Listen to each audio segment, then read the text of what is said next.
ป่าเห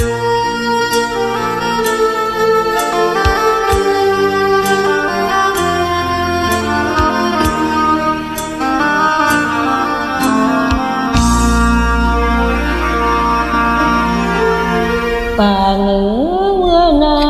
ดอกไม้บานลมฝนบนฟ้าป่านฟ้ามองดังม่านน้ำตาน้ำฝนหล่นจากฟากฟ้ากางแก่งเหมือนแห่งน้ำตาไหลตกจากฟ้าแววฟ้าป่าเหนือเมื่อไปได้พบมาเมืองเหนือเมื่อน้ำบากรอตามศาสตาขาวดังน้ำไหล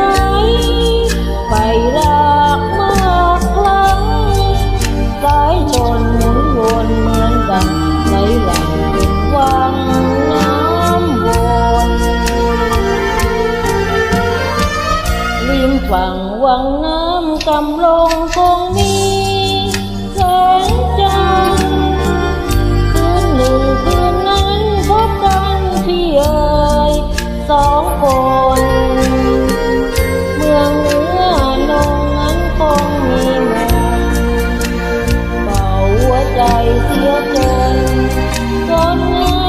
ไฟฝันแอวสาวเจ้าวอนอ้อนน้ำคำจนสูญลอยคล้อยต่ำสายันยังค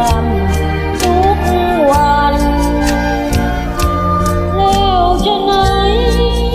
จะให้ลืมนั้นแม้นใครได้ไปเที่ยวฝันลงมันในเมืองเหนือ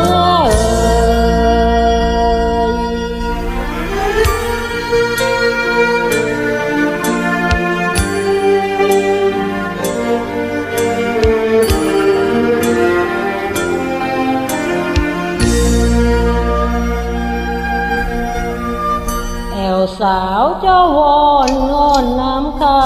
ำจนสูงลอยคล้อยต่ำสายันเย็น